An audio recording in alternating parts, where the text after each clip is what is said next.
Can you start the recording? Thank I you. just did. I just did. All right. I'm going to go ahead and have you introduce yourself and tell everyone a little bit about yourself. And I'll let you take it away while Kara is coming back on and off of the Zoom call. Wonderful. Well, thank you for this invitation. Hello, everybody. My name is Octavio Gonzalez. I would call myself a garden rebel. I've been in landscaping for 35 years. I've been with the Pacific Landscape Management going on 10 years, which is a very long time.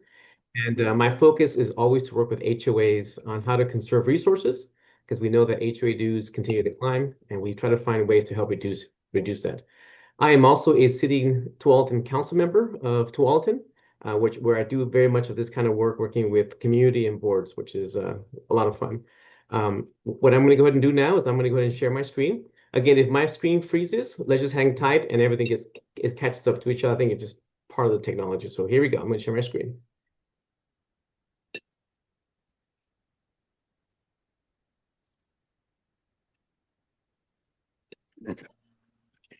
That's dense. All right, and let's see. And then when you all, Hey, baby, get in there, sweetie. all right, you guys can see my screen? Mm-hmm. Yes. Wonderful, wonderful. All right, let's go ahead and kick things off. So the goal of this class is to talk about how landscaping can become very expensive. And so what we've done is work with many communities on how we can save the landscape resources through conservation. So today, you're going to learn how to reduce your cost. You're going to learn how to enhance the community, and of course, how to extend the life. Let's see, the computer's a little bit slow.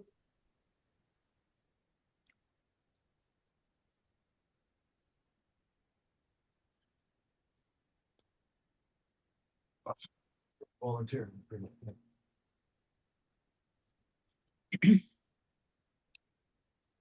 All right, if you could.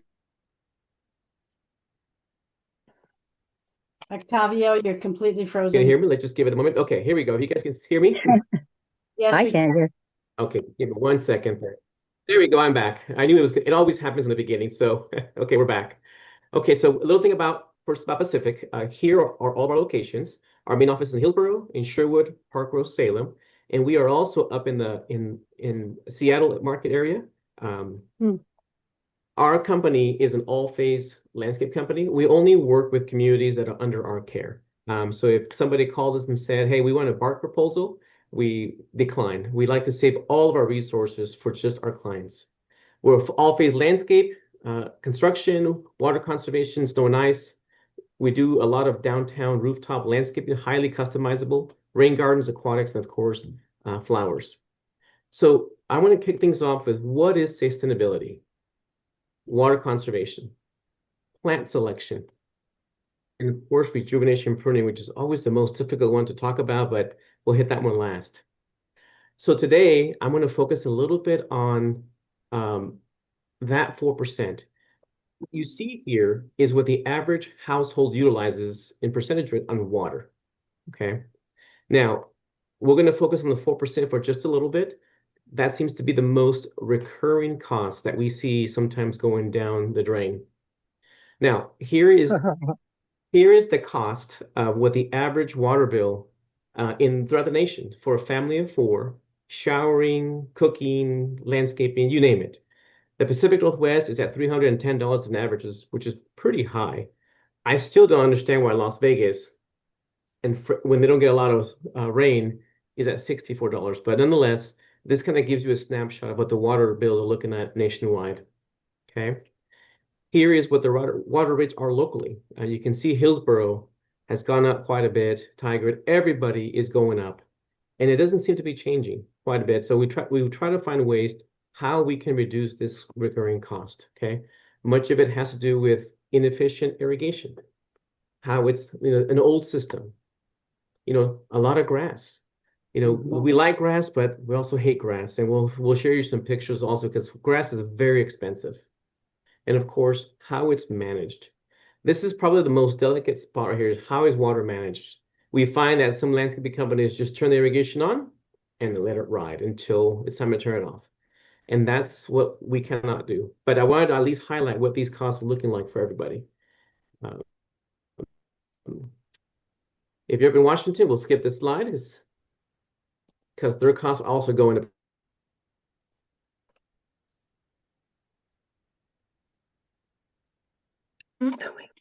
business. It's high. Next slide. Hear me? Kind of.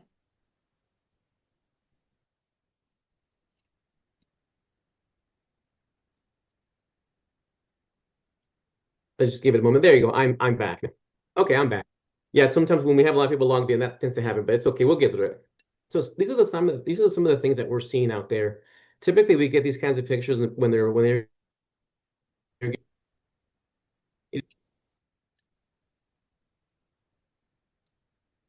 the sidewalks being watered. Okay. And that's really bad. And we see this often, specifically in HOAs, where they're trying to water a small little piece of grass, but they're watering everything just to keep it green. Very, very wasteful. And of course, that's just money going down the drain. Now, some of the things that we've done and what's out there with many landscape companies, okay, not just us, but it's important that you know this. I won't spend too much time with this, but every one of our HOA contracts comes with this smart controller at part of all the contracts. We've been able to convert all of our HOAs to this. This is probably the lowest hanging fruit, is to be able to turn the water off and on via your phone, via satellite. Now they can be pretty complex, but this is very simple. This is the lowest hanging fruit. This is called a smart controller. We use SmartLink, where if it's raining, we can turn it off from wherever we are at. In more advanced systems, we actually can put a little cup at your location where if it's raining, it senses it and it just turns it off. There's myriad of options out there, but this is probably you should do if you have a central controller as the first step to managing water effectively. Part of that is knowing where your zones are. We spend a lot of time building conservation plans for HOAs where we give you a map, and if there's a break somewhere, a phone call, it's the blue section, is a yellow section. It becomes more efficient. We consider water conservation probably the top priority in keeping that water from not going down the drain. You know, of course, we go through the system. In February is when we begin to check the system. Right now, the sun's starting to peak out a little bit. Most of our accounts are ready to go. We just turn the backflow on and we start programming. But this work should be done in February, March, after the frozen temperatures passed us, so that we can be ready. But if your system hasn't been checked right now, you're already behind. You're going to be catching up as the summer gets here. Here is a small example what a water conservation and saving looks like, okay? This is an HOA called Amber Glen Townhomes. It took a little bit of time because the controllers alone don't just do it. That is the first step. But in this HOA, we've been tracking their water bills for some time. This is a study that we did some time ago. They were able to save 26%. That savings varies from HOA. Some HOAs have central controllers. Some HOAs have battery controllers. Some HOAs have very inefficient systems and old. But the key thing is we gotta have a plan in place to slowly year over year begin to upgrade your system. It doesn't cost very much if you do a little bit at a time. But I wanted to show you examples on how you really can realize savings if you slowly begin to update the system. All right, we're going to move on a little bit to plant selection, okay? This is always the most important one. What is it? Why was it planted? Is it the right plant? It's very delicate in the HOA space because so many homeowners feel that the plants are theirs, and they are in a sense, but it belongs to the HOA. And it's always very important to have continuity, but sometimes when they plant their own plants, it could be a plant that wants to be 5 feet wide in a little small strip. But you got to work with your landscaper to get that right look and the right size. So you're not spending labor, and I'll show you what that means. I'm going to freeze again here. Give me a second. All right. This is just a small glimpse. This whole area here that you see as garden beds used to be grass. The cars would drive by at 34 miles an hour. No one really noticed it.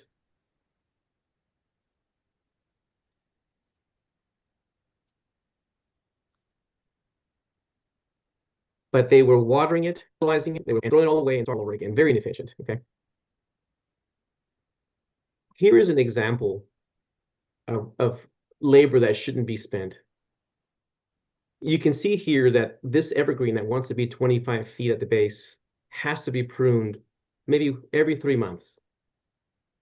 Is that labor that could be used elsewhere? Absolutely. Is this the right tree? No, it is not.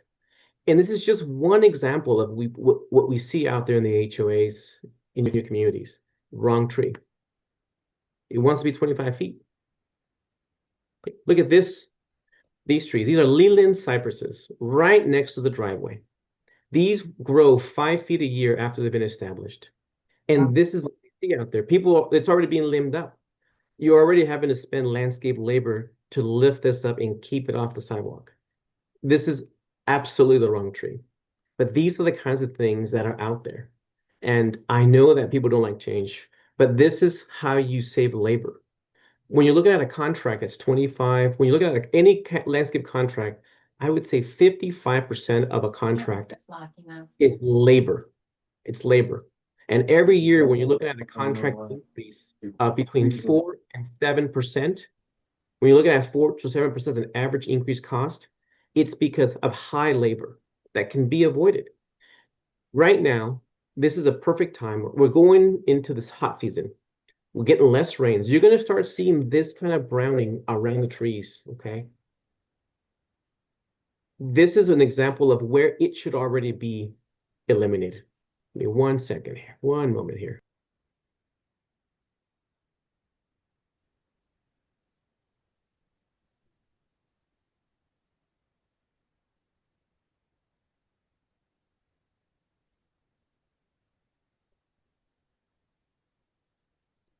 My dog busted into the office, so I had to close my dog out. So this is just an example here of that you're going to start seeing throughout your communities. You're going to start seeing browning where the grass butts up to the tree. This is because the trees are starting to suck up all the moisture because they're not getting the rains needed. So why fertilize it? Why overseed it, mow it, and to start over? It's a losing battle. And this is prominent throughout our HOAs. Okay. Next slide.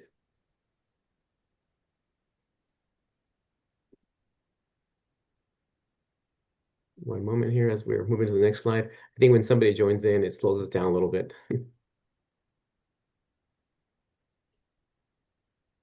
This is for poor soil. It's too shady, and of course, competing with the trees, the water is.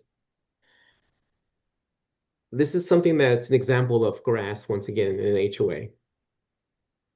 No one really noticed it. Not a lot of benefit. It gets watered, it gets fertilized, it gets mowed.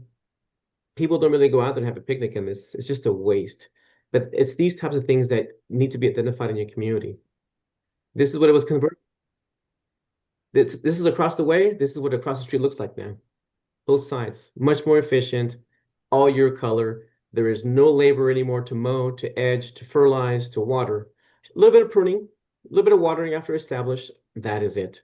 But the goal is to not have to send the teams down there every week to mow that grass. This is what probably you see. This is an example of an HOA in the front lawn. This continues to be watered and overseeded, okay? Look at that. We see these all the time. We see valve boxes, fire hydrants, light poles. Somebody's edging and fertilizing around those things. How many of those do you have in your community? It's time to get rid of it. Look at that. The smallest lawnmower is 21 inches. So that has to be pruned with a weed eater. Let's just eliminate the grass. How many of these small locations are in your community that you can eliminate to save labor? Remember, 55% of a contract is labor. And if they're having to maintain these areas, could you cut back labor by not having these locations? Okay. This is a community in Lake Oswego that we've managed now for 8 years. This used to be all grass. I'll give you an example. This is no grass anymore. Here's an example that all of us, so here we have nice grass. These are the things that cause labor. So we would edge and that window would get splattered. That happened cars or garage doors as well when we edge. The mud on the sidewalk, the mushiness, the fertilizing for no value. This is the before, this is the after. We were able to, of course, do a small project, do some planting, do some hand pruning, but we were able to reduce costs significantly on the labor side of grass. For example, picture on the left, the trees are winning. Why keep that there? Let's just move it out. It's going to convert it. Here's an HOA in Lake Oswego. This is what it looked like when we came on the scene. Everything was being sheared. I don't know where it says that we have gardens. This is not natural. This was being sheared every single time. It took so much time. Those little pom-pom trees around, it took almost 45 minutes per tree. Every home had this. It was 44 homes. Here's the before and after. Before and after, the same community. Look at that location. Here's the after. Now, you can't do it all at once. We did the highest offenders first. We converted each slowly at a time. We stopped with the shearing. This community has not received a contract increase in 3 years.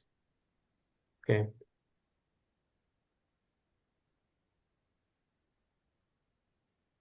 Here's the before. Here's the after. So when we talk about conservation, it isn't just water. The most expensive item we have is labor. And if we can find ways to make the landscape not be so high labor intensive, you begin to save dollars over time. It doesn't happen right away, but when you have maturing communities and maturing plants and you're seeing the shear come out, just know that there's an opportunity to save money.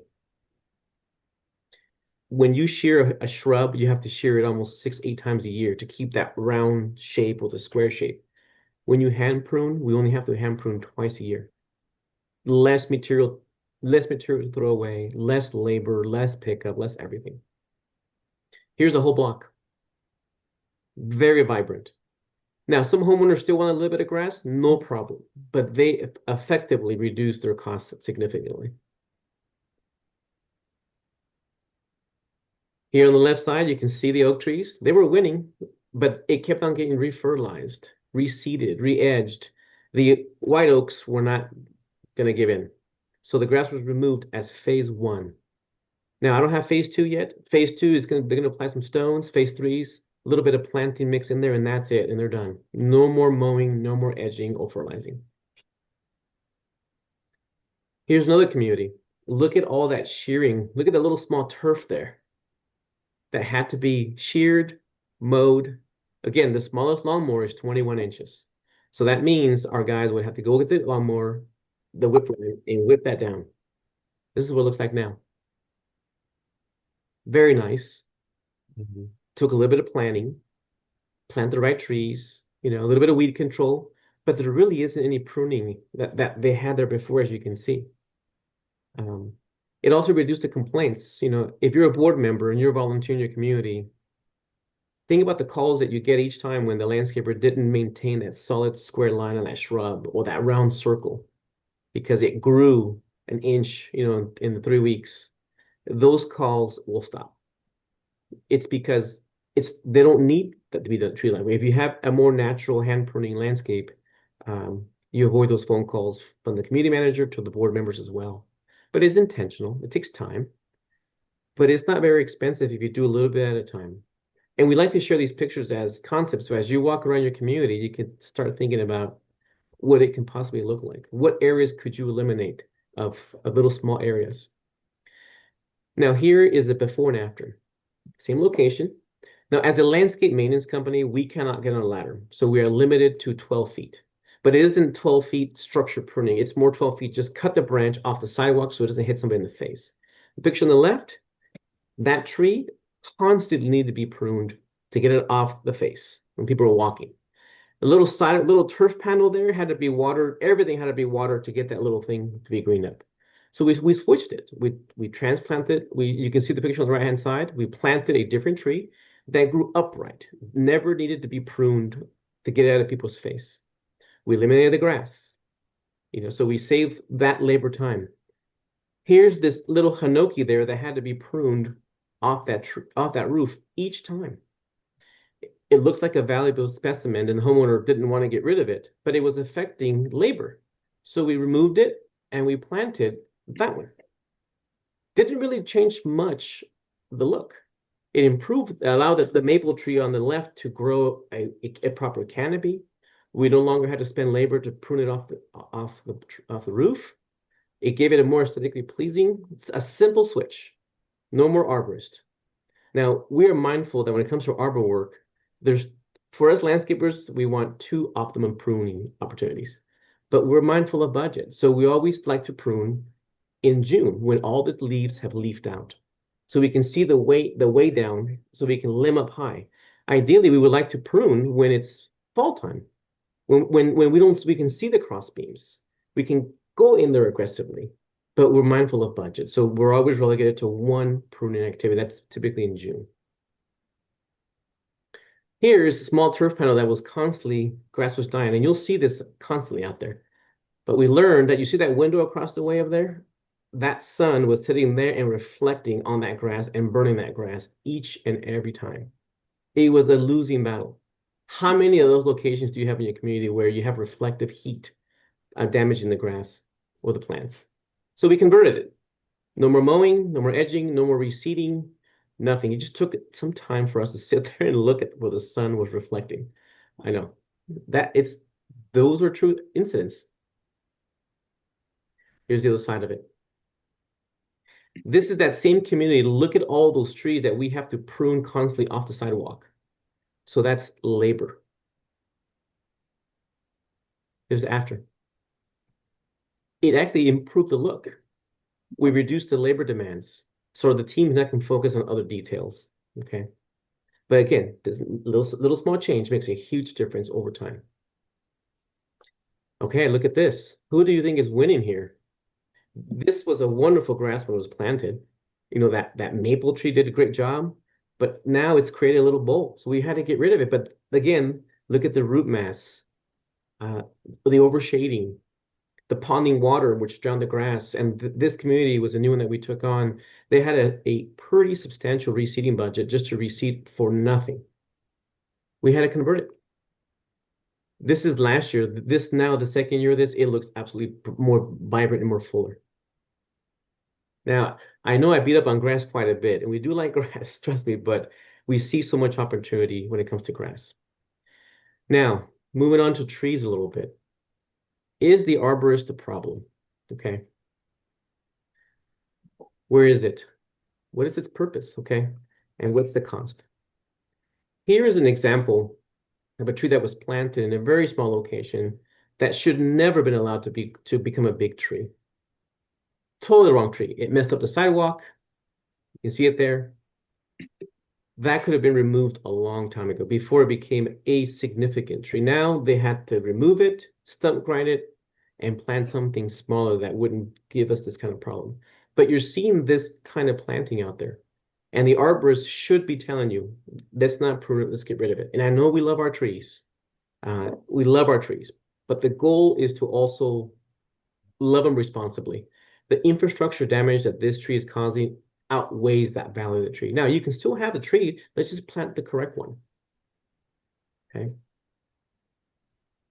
All right, this is going to be a little video, okay? Let me just show it to you, okay?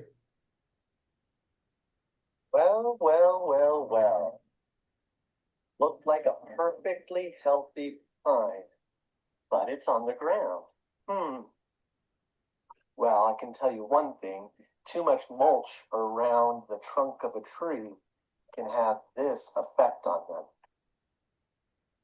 The union between the roots and the trunk can get rotted by too much mulch, called a volcano effect. And I'd imagine right in here, there was probably a girdling root. The tree probably could have been thinned a little bit, reduce that wind cell. But here we are to clean up the after. As one of my consultant arborists, that's a wonderful example. And I like to bring that up because when we are seeing bark dust out there being applied year over year on the shrubs, on the trees. Okay. Each time you have that much bark dust up against the bark, the plant wants to grow. For us, it's like growing another organ in our body. For the plant, it's like growing another root, highly taxing for the plant or the tree. So the tree becomes weak, becomes sick, more insect infested. If you just remove that bark dust away from the bark, maybe instead of adding bark dust and the cost for that, you spend the labor just fluffing the bark dust up. I know that a lot of HOAs have bark dust every other year in your budget. Well, maybe one of those times you spend those dollars on the labor just to fluff it and add a little bit less bark dust to avoid this problem. Because we're seeing plants die because they're kind of suffocating because they're so weak on the root structure because they have too much mulch. Okay. Oh, let me go back to this picture here. This is an example of, you see that branch right there on the very end, you can see how it was just lopped, okay? Each time you just lop a branch to get it off the roof, that tree is going to want to grow another 5 branches. Let's just eliminate that branch to the collar, okay? And we see this kind of work throughout. Now, when you put pressure on your landscaper maintenance guy to just prune it right there, this is what you're going to get because they're not arborists. They're just going to eliminate the problem just to get it off the roof, but because we heavily rely that the arborist, the ones that you're pruning they're going to do for the community, is going to fix that and cut it to the collar. So just be mindful when you see those kinds of prunes, okay? Here's another example of a planting that was done that the string was left. There's a rumor out there that just bury the string, bury the burlap bag. No. Take the string out. This tree ended up choking itself and eventually created like an hourglass effect. Okay. I don't have an after on this one, but this tree did fall over. We had to go in there and blow air into the roots, try to get it to spur new things, and it ended up falling over. All right. Look at this. This is a primary example of what we see out there quite a bit. So, and I get it, why the landscapers are just shearing it to get it off the sidewalk. But the amount of labor spent here, you could have replaced this tree with something else and move on the labor. That little shrub on the right-hand side, on the left side, on the picture, on the right picture, should have just been removed. But this is what's out there. So I implore you to walk your community. If you're seeing the shears to give space to the shrubs on the lower canopy of evergreen, it's time to transition either tree or remove those shrubs. Because typically when a community is planted, they plant more. But it doesn't mean that the evergreen has to be cut around to allow the shrub space. No, take the shrub out if you have the space. So this is pretty bad.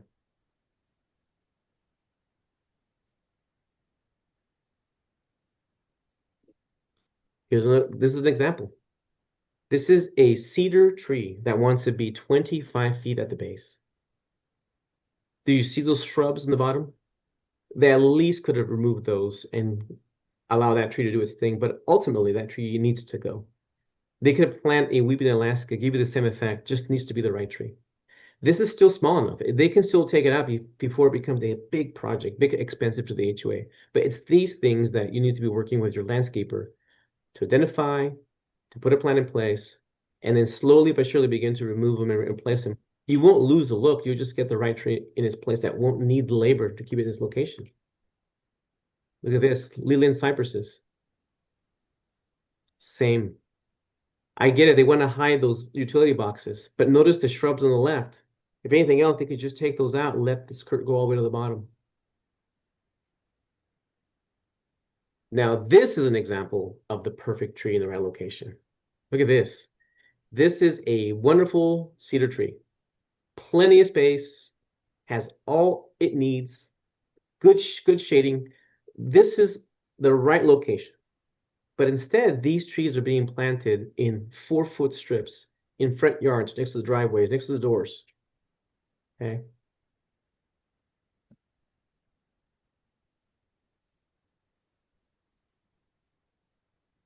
What do you think? Okay. Again, I get it. They want notice all of the vine maple on the far right. Notice the grass on the bottom. They could have just eliminated the grass, let the tree do its natural thing. Remove the vine maple on the far right. Remove the grass and let that tree do its thing. That's probably what the initial intent in the beginning, because when we're as landscapers, we plant in phases. Let's get planting first for the first 5 years, make it look nice and full. But as the mature permanent pillar items become bigger and bigger, you have to begin to remove the plants in its way so it can grow out like it's supposed to be. Okay. This is still there. This is a picture we took 4 weeks ago. We spoke to the HOA, but no, they're insisting leaving that tree like that and spending the labor to do this kind of pruning, which is very ineffective. Now here is the right trees, okay? The perfect, plenty of space. These trees are meant to be this way, no problem. Okay, but again, this is the right tree. Does it need to be removed off the buildings? Plenty of space for the lower plants. The right style, all good. This is what we're seeing out there, and this is probably more for many of the HOAs out there. So we see trees like this, and you can see where they've pruned. They just lopped it. Okay, you can see they just cut the branches. Okay. So now every one of those branches is going to grow 5 more branches on the ends, which is going to create more labor, and you have to prune it more frequently. If they would have cut those down to the collar, we'll see you in 2 years. But because they've just cut it without any intention, any structure, and this is probably the landscape maintenance company because they were just pruning it off the shrubs. You know, again, we rely on the arborist to come in once a year if you have a budget like that to correct these cuts. But it's these things that you need to be looking for when it comes to conservation. It isn't just get it done. And look at all that pruning going on around the landscape, all that round circles. I don't understand where it's supposed to be French colonial garden. It's not. This is Pacific Northwest, wispy, natural. You can have the same look without the shears. Right. I'll pause here for a second. Is there any questions so far from anybody? Or we can wait till the end.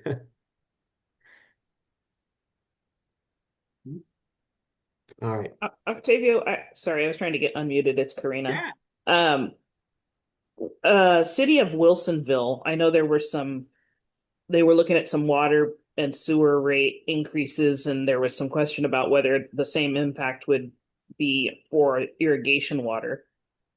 And I wasn't sure if you had any update on that.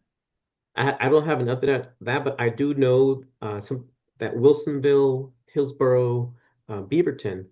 Hillsborough started first. They began to ration water for the landscapes. So we have a couple of communities in Hillsborough where they turned off the irrigation for the grass in September, sometimes as early as August, because they're starting to ration the water. And we're seeing those kinds of policies come into the cities already. So I don't have the answer to what you were talking about, but I know that water is becoming a very sensitive subject when it comes to conservation. Thank you. All right. Octavio, isn't there some law coming up relative to gas blowers and electrical Yes. blowers? Yes. So it was already implemented in Portland, the city of Portland. It came in 2 years ago. They gave us a 2-year phase-in. Portland cities first. We have not heard any policies yet come into the other suburb cities, Wilsonville, Tiger, Tualatin, but talks are already coming. Every single city in Oregon has adopted a climate action plan. Okay. And in that climate action plan, each city is taking different steps. The first step, which is the lowest hanging fruit, is inspecting the swales. Okay. The cities used to inspect the swales every 4 to 6 years. Now it's every 2 years. They're hiring more people to check the swales, make sure they're compliant. And then after that, they're moving on to, okay, let's look at water conservation, spark controllers, irrigation rebates. Some cities already have irrigation rebates, which is like first come, first serve on the budget on a yearly basis. And we know that. So it's coming. Blower bans are coming. I know in Tualatin, we're dealing with that now as a council member. Wilsonville seems to be more aggressive on this environmental topic. So, but every city had to adopt a climate action plan this last 4 years. So Google your city, type in climate action plan for my city, and you will see the steps that are being taken and the work sessions that the councils are working through right now. And blower bans is on the top of the list, Denise. So When you say swells, you mean like detention ponds and retention ponds? Yes, the water quality swales. Yes, the lightest swales, all of those. They've been ignored for so long, but that's the first low-hanging fruit. The next one is tree ordinance, water conservation, irrigation rebates, and then they start moving into blowers and, of course, Norfolk gas for versus going to electric on the inside of the home. So there is a lot of graduating steps coming. So, all right. So the rejuvenation pruning, this is probably the hardest subject to talk about, but it's one that saves so much money for an HOA. It's not something that we do automatically. This is something that has to be approved by the board. We do classes on it. We provide information on it, before and afters, and I'll show you here. But I just want you to consider that I just shared a lot of pictures on what the shears do and the labor impact it has on plants. Death by 1,000 wounds. So rejuvenation pruning, what is it?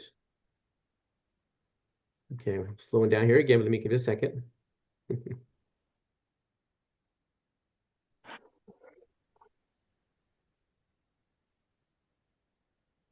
All right. When do we do it? And will my plant grow back? All right. So here's the quick pictures on some before and afters. I like to show plants that we all see in our communities. This is the Nandina before, the after, and in the summer. We see this quite often, so we like to show you these kinds of plants. Look at the rhododendrons. Oh my. A picture on the left, look at the middle. And then one season, they're already growing. This is hard to see. And I know in the HOA space, we have a lot of rhododendron. Now, we don't have to go this drastic. Okay. Same location, one season. Roses, right after. All hand pruned. Here's Nandina again. This is probably what you're used to seeing. I don't know why people always strip the lower halves off. We cut it down to nothing. And here's what it looks like right now. Much more vibrant, much more healthier. You can see the hues that it's supposed to demonstrate. This is just one season. Now, we don't do this all the time. This has to be done when the plant is dormant, which is the winter. Okay? Very important.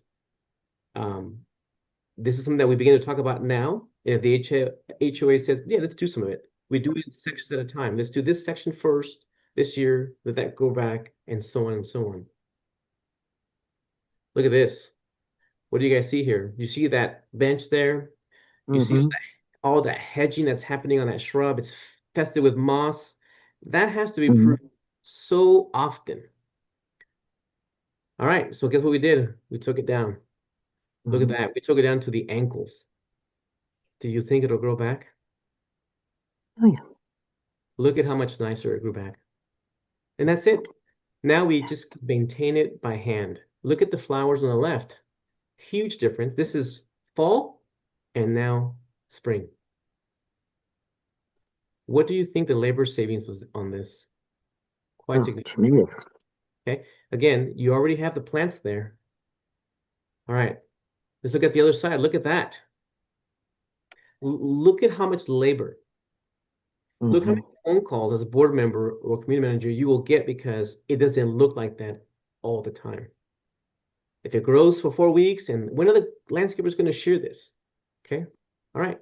We took it down to that. Ouch. I know it's quite drastic, but do you think it'll grow back? But it looks so much cleaner. Just Looks beautiful. Less labor, okay, less dumping cost. Again, when you're looking at a contract, a landscape, and it's 55% labor, with an average contract increase year over year between 3 and 7%, could you avoid those increases year over year? Could you reduce the cost of your plant replacement? Can you reduce the labor demands? Yes. You already have the plants there. You just gotta have somebody walk you through this. And here we're showing you that and we're doing this often. Now, it is hard when somebody sees that pruning that just happened on the ankles. So we just don't do it. We have to go to the board meetings, show you the pictures, show you this befores and afters, and then do a sample section first, and then go. Here's before, after, and what it looks like now. Same plants, one season. So November, December, and then come February, March, you can see on the right-hand picture. All right, look at this. This is a good example of what we're seeing out there, okay? So that juniper skyrocket, that blue tree in the middle, that's supposed to be the star of the show. But because the landscaper hasn't thought to remove the lower plants, they've just been shearing everything to keep it in space. So that tree wants to be this tree. Okay. So what do? You either remove that tree or you remove all the lower shrubs. Because every one of the shrubs on the lower half are being sheared unnaturally. A ton of labor. Okay. Unnecessary. So you gotta pick. When you plant as much as you did on the left, it's because it's a new community, new plants. As they begin to develop, you slowly begin taking some out, plant, moving them to the right, give it the space. Okay, I know that we see this. We love our neighbors, we love our privacy, but this hedge here was beginning to rub on the car door. The person would come out of the car, it'd snag them on the elbow, snag their shirt. So we took it down. Will it grow back? Yes. Okay. Now, you don't have to do this every year. You can do this once every 8 years. But now on the picture on the right, we can now tip it to ends. Okay. Here's another one. This is more common. We did that, and now it's back. Look at that one there. This is a kind of dangerous spot because people will collide in there, especially the kids with bikes and skateboards. That was being hedged constantly. So we just took it down to that, and now it's there. This is one season. Okay, one season. Now, ideally, we would remove this completely and just plant boulders, some hostas, some heucheras and things like that. That way you avoid all that shearing all the time. All right, I know I've beat up grass quite a bit, okay, and pruning, okay. Coming towards the end here, but I just wanted to, so of course we have grass, we love our grass. A couple of things that we do have in the Pacific Northwest, a lot of moss, okay. Now, when it comes to moss, I know that you get proposals to get 2 applications either in November or in January. We like to do the January application because just enough to hold off the moss from growing back for when the sun shows up like now, and then the sun just burns it off and away you go. But if you're having these kinds of problems constantly and you're fertilizing and moss is coming, it's time to test the soil. It's not done often, but because we get so much water that all the nutrition just flushes away. So instead of constantly recurring moss applications and weed control, let's test the soil. A little bit of lime, that can fix some of those things. Again, every one of the things comes with an added cost.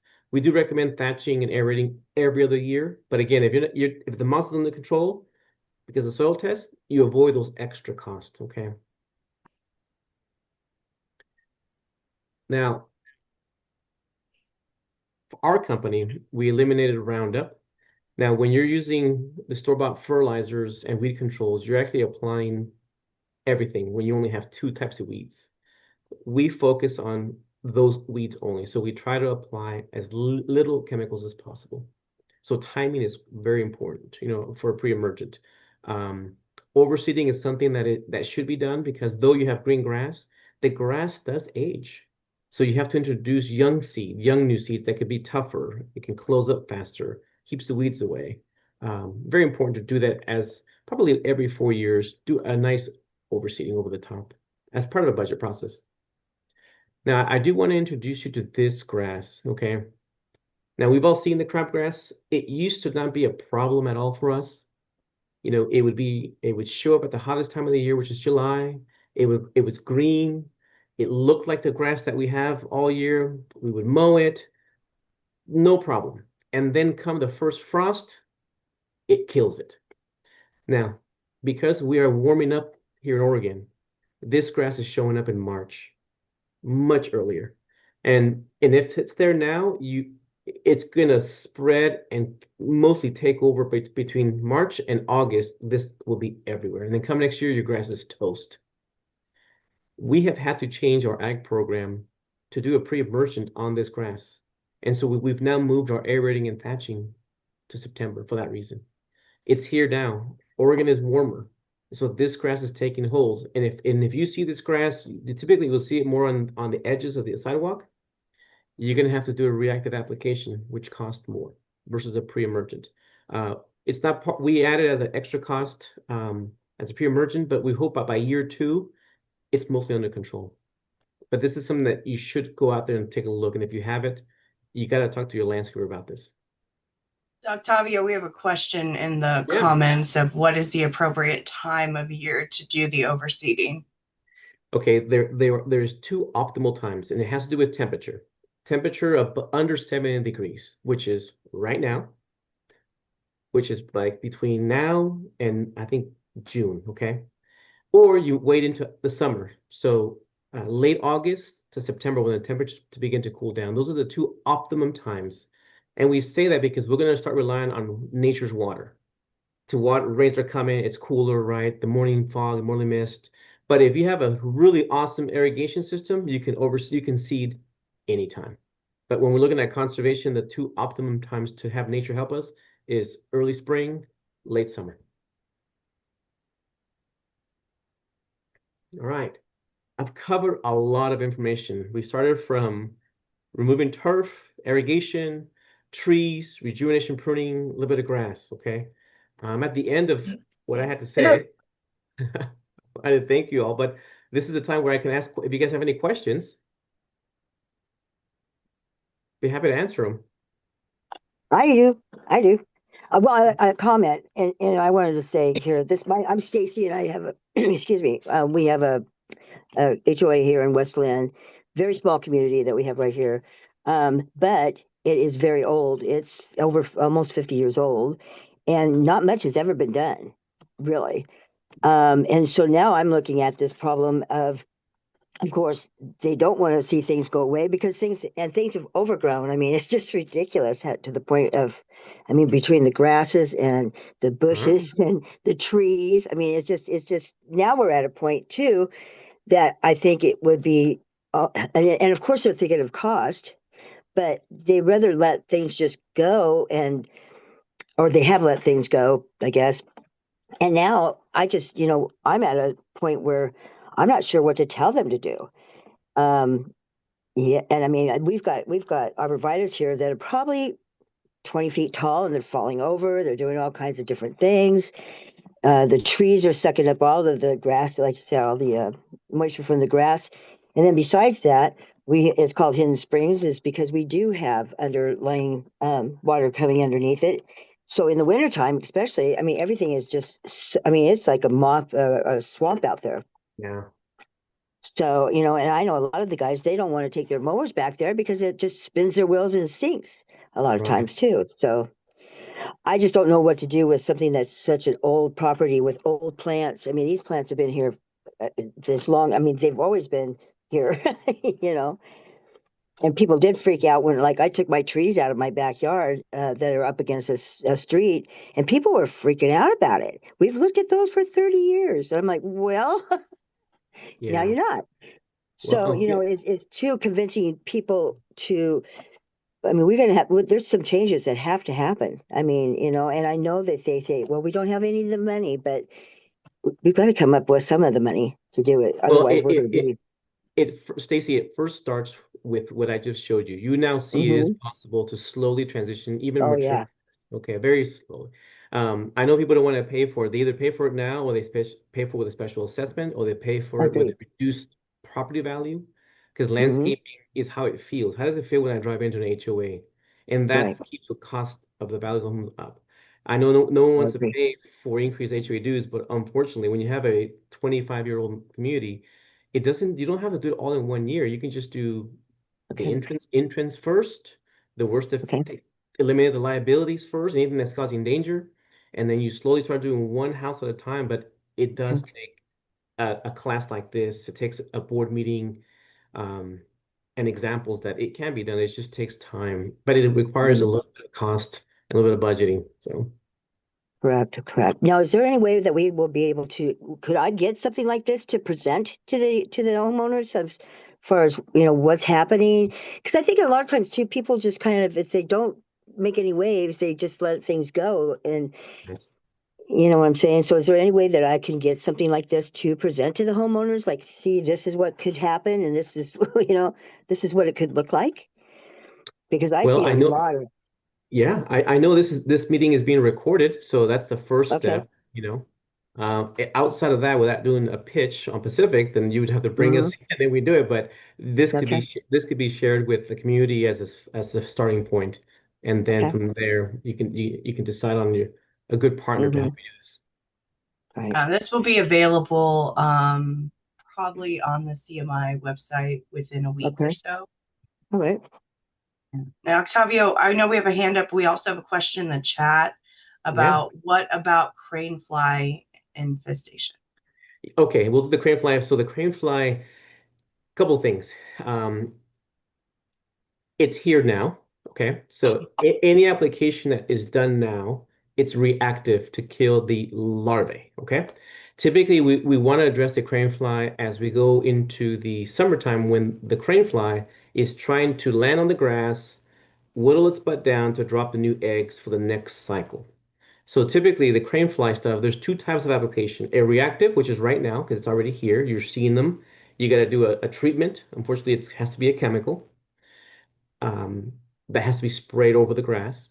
Or if you do it proactively as part of your ag prank, you can do it either in July, August. It's so anecdotal. The landscape company will start seeing some activity, some of those cranes already showing up.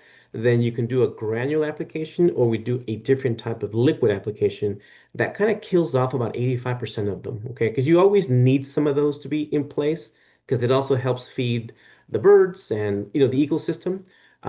But those are the two optimum times. And again, there's different schools of thought.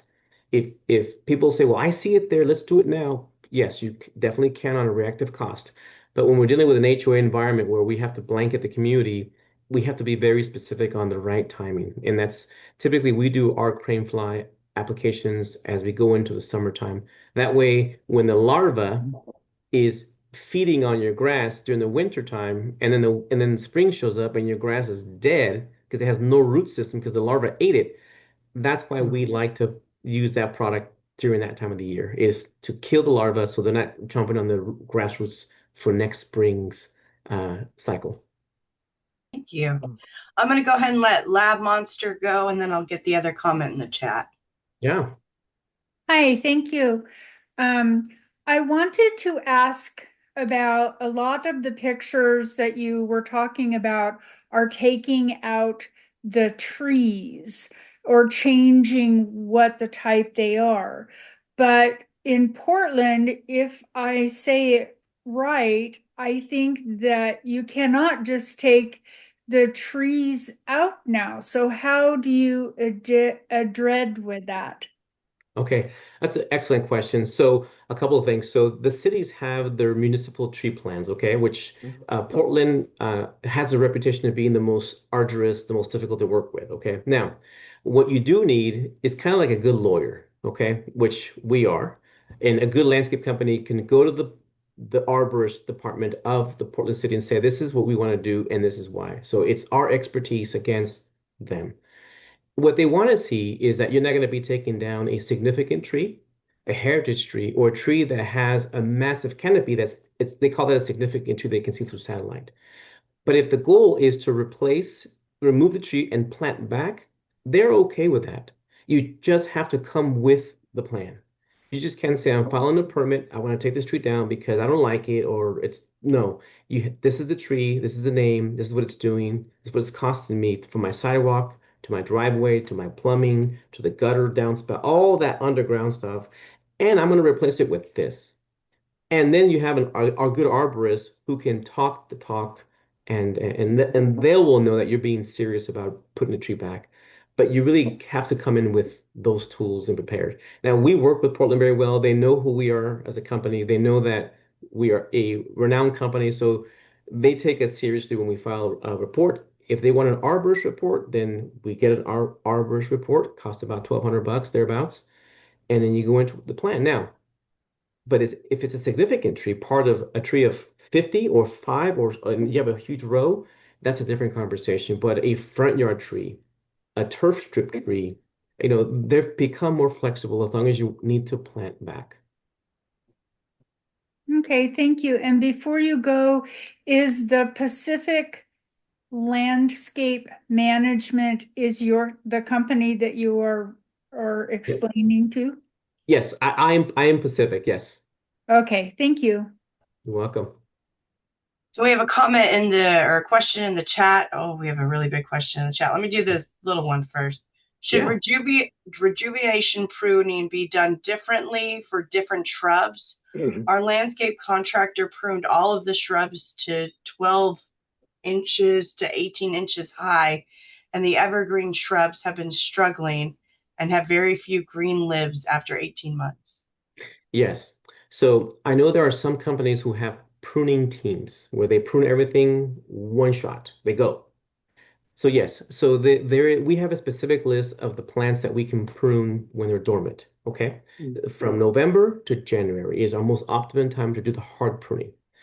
Now, we won't prune the hard pruning like the rejuvenation pruning for the plants that are winter flowers, like the Pieris andromedas, the camellias. Those we prune when they've done their blooming in April, March, April. We're done. So yes, there is a very specific list of when to prune certain ones. The evergreens, because they're tougher and hardier, typically evergreens aren't supposed to be sheared. Unfortunately, they're not. I know that people shape them like a cork. They round them. They make them like little cats and dogs. But if it's something like that, it's the most optimum time is when the tree is asleep, and that is the winter. If they're doing them in the hot summertime and they do a shear, you're going to see the browning, like a burn mark, just happen along a huge edge. If they're going to go hard when the plant is asleep, which is the winter time. That's the safest bet. If the plant is going to bloom in January, February, you have to wait for the hard pruning until it's done blooming, which is going to be March, May, April. And we avoid super hard pruning in the deep heat because you're really taking it to the plant. You're beating it up, cutting it up, thousand wounds, and then the sun's scorching it. The water's not much. Yeah, it's going to struggle.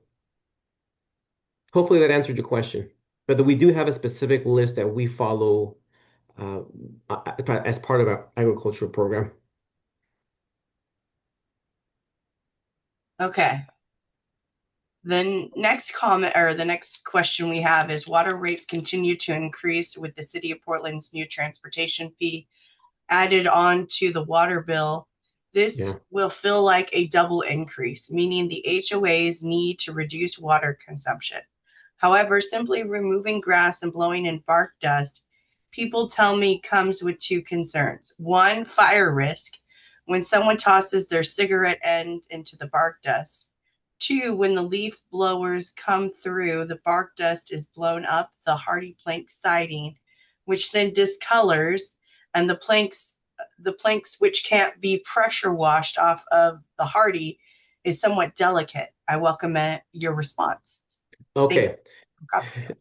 This is a very good one. So the fire. Okay. Sure. If we would deal with this too, somebody throws a cigarette out the window, it hits the turf strip with bark dust and begins to smolder, and we see those often. Um, it's hard to avoid that, but that is avoidable when you eliminate the grass, you put the bark dust, and you have a good plants in place. Okay, and then you have water. Bark dust, when done right now, if you install bark dust in July, August, September, it never really gets a chance to pack down and settle and really get packed down and create like a little shell. So by the time the leaf season comes, it's nice and soft and fluffy, and the blowers just blow it through. So we like to install bark dust as early as possible, even when, like right now, a little bit of rain, because in February, March, April, June, perfect because we're still getting some rains. The bark layer comes in, it packs down nicely. So when the blowers come out, it's hardly moving any fluffy bark dust to the level that you're discussing, because I've seen that before. And I've seen that when the bark dust was installed too late in the season, it's still hot, fluffy, dry. It's just like sawdust, just blowers just blowing it, and it's being picked up with the leaves as well. So when it comes to this kind of work, yes, remove the grass, bark it, couple of plants, and then when you have irrigation, the irrigation, because the bark just kind of creates three benefits. It prevents the weeds from coming in. It holds water retention. So if you're watering, that bark just it's moist underneath. And then it also helps provide nutrition. Okay. But again, you got to do the bark dust early in the season so it has time to pack down. Now, it's not perfect, but it is so much better when you do it earlier. So it has time to pack down, hard layer. And so when the guys are getting the blower and blowing the leaves around, it's only moving the bigger fibers, not all of it. So it's timing. Hopefully that answered that question.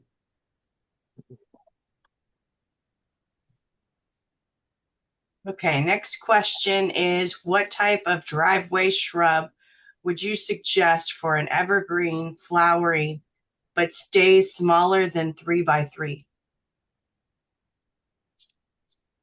Wow. One of my favorites, if it's an evergreen, you like flowering evergreens?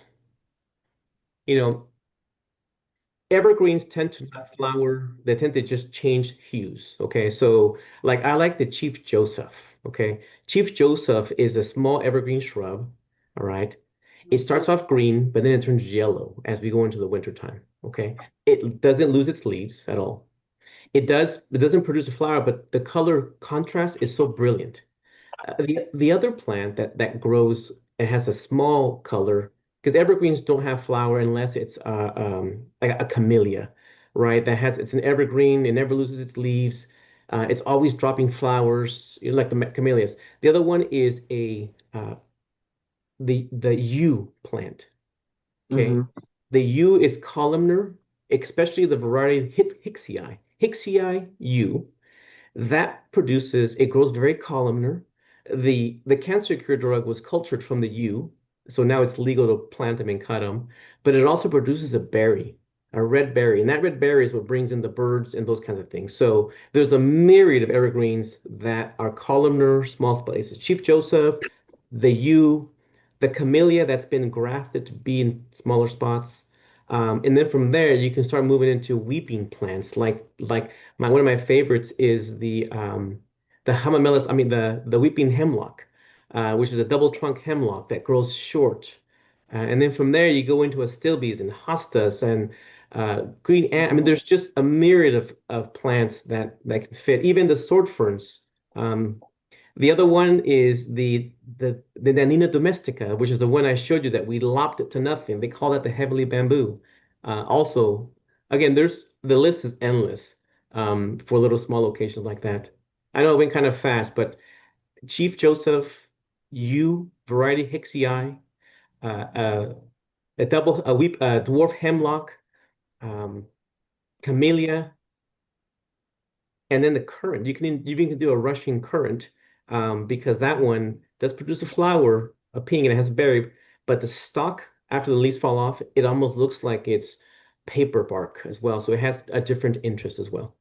So again, we can go through all kinds of lists, Yeah. or Thank we you, can do the native, Octavio. or we can do the Oregon plant, the Mahonia nervosa, which is the I know the Latin names. It's the holly plant that you see, Oregon flower. Yep. Isn't it better to plant? Is it better to plant native plants though? Okay, let's talk about that. It's always people always talk about native plant. Let's go native, okay? Before you go native plants, you have to manage expectations, okay? Hmm. Because native plants look weedy. It looks Okay. messy. So if it's going to be a front yard, a front monument sign, I would say get consensus from the community first before you do natives because they tend to look messier. That's just Okay. their nature. And that's okay. Nothing wrong with that. But you got to manage expectation. We plant, as a maintenance company, we try to plant plants that don't require a lot of labor. And Right. Right. the natives are better with insects, less water needed, but they also look messy. Okay. So Okay. as long as you're okay with that, yeah, Oh natives yeah. all the time. Okay. Yeah. That's great though. Learned so much. Any other questions for Octavio? I'm sure we'll think of them, 2 hours from now. Well, if you do, just send them my way or to the manager and we can ask Octavio for you. Okay, Kara. Thank you, honey. Well, if that's it, thank you all for coming. We really appreciate it. Be on the lookout for our next training. It will probably be in the summer. Fantastic. I Thank will you. I will close with this and say that it's very important that no matter who you're working with, that you do develop a 1 year, a 3 year, or a 5 year plan. Year one, liability. Year two, conservation. Year three and four, beautification. But most communities always focus on beautification first before dealing Yeah. with problems. So we always try to approach our budgets in that way. Okay. Right. Octavio, thank you very much. All right. You're welcome. Thank you, everybody. Thank you. Bye-bye. Awesome.